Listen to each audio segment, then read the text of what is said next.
नमस्कार, मैं हूं निवेदिता। लोक जनशक्ति पार्टी के अध्यक्ष चिराग पासवान ने जितने दिल से पूरे चुनाव में नीतीश कुमार के खिलाफ कैंपेनिंग की, उससे डबल जोश और दिल से उन्होंने बीजेपी के समर्थन में वोट मांगे और प्रचार भी किया। इतना ही नहीं, वो तो ये तक कहते रहे हैं कि 10 नवंबर को जब नतीजे आएंगे तो उनकी एलजेपी और बीजेपी बिहार में सरकार बनाएगी। बीजेपी के लिए पूरे चुनाव में वोट मांगने वाले चिराग पासवान ने आखिरी चरण के वोटिंग के दिन भी बीजेपी के लिए वोट मांगना नहीं छोड़ा। हालांकि उन्होंने बीजेपी के लिए वोट मांगने के साथ ही नीतीश की जेडीयू पर भीतरघात का आरोप भी लगा दिया। 7 नवंबर को बिहार में जब आखिरी चरण के लिए वोट डाले जा रहे थे तो चिराग पासवान ने ट्वीट कर कहा, जेडीयू के नेता भाजपा के प्रत्याशियों के साथ तीसरे चरण के मतदान में भी भीतरघात कर रहे हैं।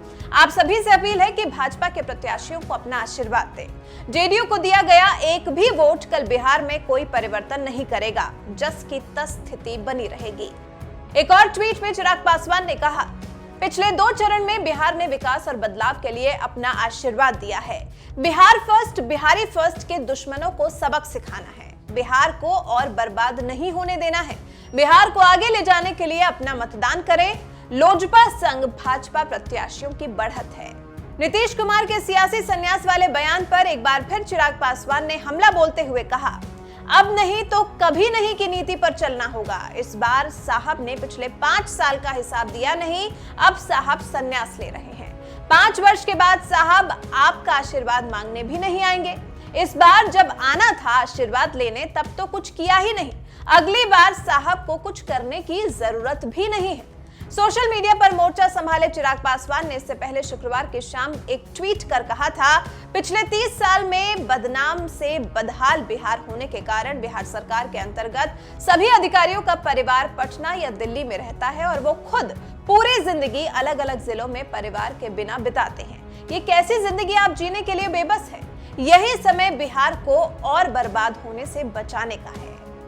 चिराग पासवान ने ये जो मुद्दा उठाया है, ये वाकई बिहार के लोगों के लिए सबसे बड़ी समस्या है, जिसके बारे में चिराग के अलावा किसी नेता या पार्टी ने शायद ही अपने चुनाव प्रचार में उठाया होगा। पलायन का मुद्दा हर चुनाव में सिर्फ मुद्दा ही बनकर रह जाता है।